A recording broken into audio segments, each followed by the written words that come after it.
This all happened around 1998, give or take a year. I was around 22 years old at the time and had been dating this incredible girl for about a year and a half. She was drop-dead gorgeous, smart, and funny, so naturally, I was head over heels for her. Even though she was only a year younger than me, she still lived with her strict dad. He had a bunch of rules for her, like curfews, even though she was 21. It was kind of ridiculous because he saw her as this innocent girl, but she wasn't even new to relationships. Despite her dad's disapproval, we kept dating, but it became more challenging since she had to sneak around. She would often use her cousin as an excuse to see me, but in reality she would spend time at his place to create an alibi. She claimed they had a close bond since childhood, so it seemed normal to her. As time went on, I discovered that her so-called cousin wasn't actually her cousin. He was the son of her dad's best friend. She explained that she had always referred to him as a cousin and considered him like family. However, I started noticing more and more things that seemed strange, and it made me extremely suspicious. She told me that she was going to have lunch at a specific restaurant and then come to my place. Soon after, I received a message on my pager asking me to meet at Red Lobster at 12. Then I received another message clarifying that it was actually meant for her dad. I hurriedly went to the restaurant and noticed her car, so I parked far away. Another car arrived, and her so-called cousin got out. They greeted each other with hugs and kisses before going inside. Feeling miserable, I went back home to wallow in my sadness. I canceled our date for that day, but I didn't let her know what I had discovered. Soon, I came up with a wicked plan. Let me tell you about something that happened earlier in our relationship. One day, while she was getting dressed, I took a close-up Polaroid picture of her backside. I didn't think she would mind, since it wasn't possible to identify her from the photo. However, she became incredibly furious. I had never seen her so angry before. She was determined to fight for that picture, but I made no effort to stop her. She tried to tear it up, but couldn't. I asked her to give it to me so I could cut it up. She grabbed a pen and started marking on it, then found some scissors and cut it into pieces. Finally, I burned the remains right in front of her. She stayed angry for quite some time and kept reminding me repeatedly that she absolutely despised the idea of having any explicit pictures of herself in existence. I can't emphasize enough how much she detested the thought of anyone possessing photos of her. It terrified her. We didn't talk for about a week, and our relationship was on the verge of breaking up. However, she eventually realized that I genuinely hadn't thought it would bother her, and that I would never attempt something like that again. Moving on. I had my plan all set, and we made arrangements for her to come over to my place. I was renting a decent house with my best friend, but my room was like that of a typical bachelor. Scanty furniture. I had a bed, a computer table with a chair, a dresser, and an alarm clock on the floor next to my bed. I went to the kitchen and fetched an extra chair, positioning it at the end of my bed. Then I grabbed another alarm clock and placed it on the chair. My intention was to make it obviously seem out of place. She came over, and we had closeness together. I remained calm and continued this arrangement for another couple of weeks, engaging in closeness activities 2-3 times per week. I made sure to explore different positions and angles, positioning her in a way that the alarm clock was directly in her line of sight. I wanted to prolong this situation, but eventually decided that it had gone on long enough. On our last day together, just before we left, I unplugged the clock, placed it next to my computer, and moved the chair to a different room. I made sure she saw me, but made it seem like I was simply tidying up. I started feeling uncertain and hesitant about my plan because I knew how cruel it was. I chose to wait for a day, which turned into 2, and after about a week, I finally decided to call her and confront the situation. I still wasn't sure if I wanted to seek revenge or not. I made the call and informed her that I knew she was seeing her supposed cousin. I couldn't recall his name. She denied it at first, but I mentioned that someone had told me they saw them kissing. Eventually, she admitted to it, but claimed that it had only started that week. I asked her how she could be involved with her supposed cousin, to which she replied that he wasn't actually her cousin. We argued some more, and I revealed that I had known for a month. Then she tried to shift the blame onto me for not saying anything when I found out, and she made a snarky comment, although I can't recall the exact words. Then I informed her that there was one final thing that she would really want to know. Me, do you remember that alarm clock sitting on the chair by my bed? Her, yeah. Me, did you ever wonder why it was there? Her, not really. Me, think about the way we positioned ourselves during our recent closeness, with you facing the foot of the bed and so on. Her, what the heck are you saying? Me, that alarm clock was actually a freaking spy cam, you disgusting, cheating witch. I angrily hung up the phone. For some reason, I had called from a payphone. My pager kept buzzing like crazy for the next several hours. It vibrated nonstop for a solid 30 minutes before I turned it back on. My home phone was flooded with voicemail messages. Her messages started with screams and cries, then turned into threats, followed by begging and even offering bribes. Then she would go through the same cycle all over again. The next day, she came to my house and knocked on the door for at least an hour, but I didn't answer. The calls and messages kept coming for weeks, although they became less frequent. She also showed up at my house a few more times, but I never answered, and sometimes I wasn't even home. Finally, I answered one of her phone calls, but when she started asking about the tapes, I told her that I had no idea what she was talking about. I listened to her beg, cry, and plead, and every time she mentioned the tapes, I would simply say, I don't know what tapes you're talking about. Then I hung up and never spoke to her again. The calls and messages eventually stopped, and I moved on with my life. To this day, she doesn't know that there was never a hidden camera. It was just an old radio alarm clock that looked bulky enough to pass as a spy cam if you weren't paying close attention. I grew to regret it because it probably tortured her for a long time, and it only took me about 6 months to get over my broken heart. Second story. Let's start with the main people involved. Me, my ex-wife Pepper, target number 1 for revenge. Her boyfriend Steve, target number 2 for revenge. Steve's ex-wife Maria, my partner in the revenge plan. My daughter Sarah, and my friend Jason, my accomplice in the revenge. Now that we have that covered, let's go over some background information. Pepper and I had a turbulent marriage. Looking back, I was deeply in love with her, but I realize now that she was more interested in the money and convenience I provided. Before we got married, she already had a son named Bob, who has always been obsessed with pills. And I had another son, whose name isn't important, whom I had full custody of. While we were married, Sarah was born. I tried my best to make the marriage work, but eventually we couldn't hold it together anymore. We decided to separate, and because of my job that required some traveling and my custody of my son, I moved back to my hometown in another state.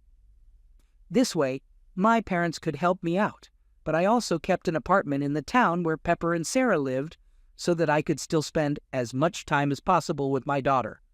During that time, I reached out to my best friend Jason, who happens to be a lawyer with his own firm, and asked him to create a child support agreement for us. It's crucial to mention that the agreement solely focused on child support and didn't cover custody, visitation, or anything else. So for approximately a year, this was our arrangement.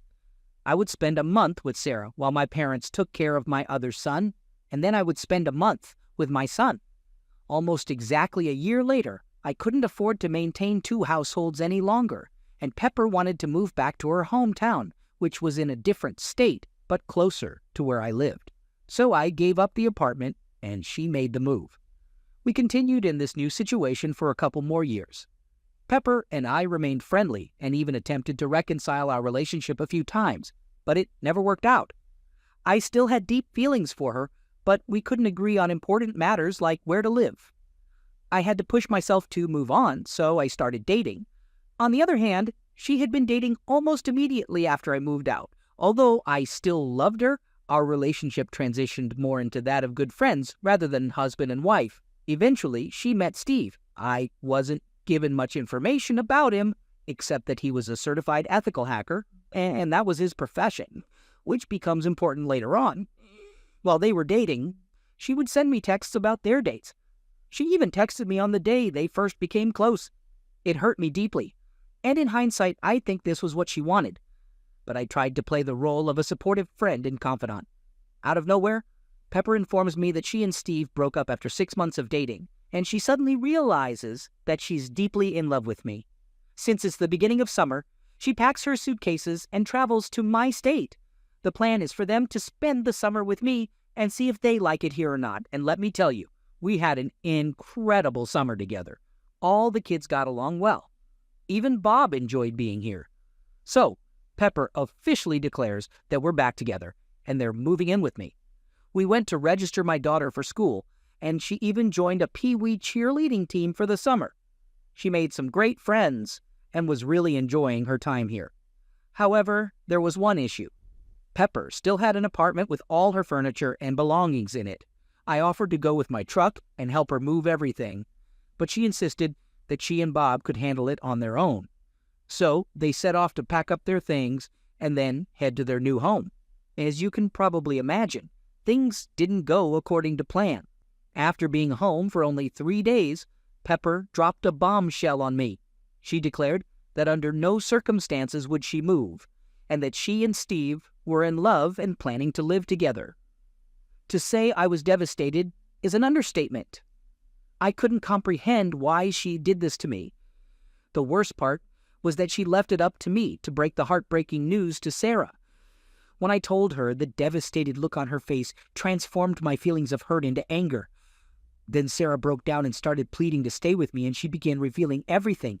She shared details about how her mom would leave with Steve for days, leaving Bob in charge. Sarah had to learn how to cook for herself at the age of 8 because Bob would spend the money on, well, pills and remain high the whole time. If Bob wasn't left in charge, Pepper would rely on her niece, who had multiple felony convictions, to take care of Sarah. Sarah also recounted the first time she met Steve. He came to their house, barely said hello, and then he and her mom disappeared into the bedroom and had loud closeness. Sarah was outside the door crying her eyes out, but they completely ignored her and continued. This was how my 8-year-old daughter learned about closeness, and even after 7 years, she is still in counseling trying to recover from those traumatic experiences. At this point, my anger has transformed into pure rage. I immediately informed Pepper that there was absolutely no way Sarah was going back to that situation, and I was prepared to fight her tooth and nail to protect my daughter. In response, Pepper took swift action and arranged for an emergency hearing in her state, aiming to force Sarah to return. I had to act quickly, but I managed to secure a lawyer and fortunately won the hearing with ease, despite Pepper arriving late and using a disability as an excuse to the judge. The judge agreed that, given the absence of a custody agreement and the troubling accusations I had gathered, it was in Sarah's best interest to remain with me, for now. I had emerged victorious in the first battle, but the victory was short-lived. Within an hour of the hearing, my inbox was flooded with phishing emails and texts. I also started receiving password reset requests and multi-factor authentication codes from my bank, Facebook, Reddit, and other accounts. I knew without a doubt that Steve was behind these malicious actions. The very next day, Jason called me with distressing news. His law firm's website, email, and phone accounts had been hacked. Since he had to report the incident to the court and was working on a somewhat high-profile case, the FBI got involved. To say I was furious would be an understatement. These two individuals had not only ruined my life, but they had also harmed my daughter and tarnished my lifelong friend's reputation. It was time for them to face the consequences, and I was determined to make them pay dearly. I became a man on a mission, spending hours delving into Stephen and Pepper's backgrounds, searching for any incriminating information. I had significant success with Pepper. I discovered social media posts of her staying out late drinking, which correlated with Sarah's absences and tardiness at school. I found numerous pictures of her engaging in enjoyable activities with two unfamiliar children. I even found neighbors who were willing to testify that Sarah had to beg for food because she was often left in the care of either Bob or the felon. I knew I had strong evidence against Pepper. On the other hand, Steve had taken extra precautions to secure his accounts, making it difficult for me to find any dirt on him, and it was driving me crazy. Then it dawned on me to check LinkedIn. My hunch paid off. While there wasn't much information on his profile, I discovered Maria, his ex-wife, through his connections. I reached out to her, and she gladly accepted my contact. Maria and I quickly became close friends. She despised Pepper, and rightfully so, as they had both abandoned their children like my daughter. I gained valuable insights from Maria. To keep it brief, Maria and Steve had recently divorced. In their custody agreement, Steve ended it up with the house, car, bank account, and most of the savings, while his child support payments were lower than usual. Maria willingly gave up all that money in exchange for having control and ensuring the safety of her kids. They had a detailed custody agreement with strict rules for Steve to follow. If Steve violated any of those rules, he would face severe consequences. According to the agreement, he would be required to sell the house and split the proceeds with Maria. His child support payments would double, leading to his financial ruin.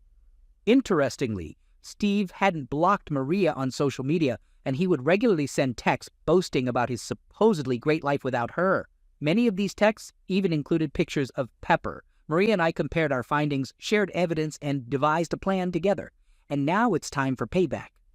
First, I teamed up with Jason, and he informed the FBI investigator about the hacking attempts I had experienced. We suspected it was the same person behind it. The investigator acted swiftly and reached out to me. I shared all the information I'd gathered and revealed my suspicions about the culprit. Then he asked me an interesting question. Did I know where Steve worked? Well, as a matter of fact, I did, thanks to Maria. It turns out Steve wasn't as skilled of a hacker as he believed. The FBI had already traced the hacking incident involving Jason back to a company, the very same company where Steve was employed. Once my conversation with the FBI concluded, I wasted no time and called Steve's workplace to file a complaint. I informed the manager that someone was attempting to hack into my accounts and expressed my certainty that it was Steve behind it. Naturally, they didn't take it too seriously since I had no solid proof. Little did they know they were about to receive a visit from a special agent very soon. The following week was a living nightmare for Steve and Pepper. Pepper received the divorce papers, and her lawyer was presented with all the evidence I had gathered. According to my lawyer, it was the most comprehensive investigation he had ever seen. I had concrete proof of 40 instances of tardiness and 19 absences, all linked to nights out drinking with Steve. I had undeniable evidence of them abandoning my daughter for extended periods of time. Maria even provided me with a photo taken at 2 a.m. on the night before the emergency hearing, showing Steve and Pepper drinking at a tattoo parlor. That same hearing, Pepper arrived late and claimed it was due to a disability. Steve was served with the news that he had violated the entire custody agreement. Maria had pictures from me that proved he was with Pepper on nights when the kids were supposed to be with him, and they were left unsupervised. She also had evidence of unauthorized contact between Steve and Pepper, which went against the custody agreement. The fallout was truly remarkable to witness. Steve lost his job. My complaint, along with an older hacking complaint and the FBI's involvement, left his employers no choice but to let him go.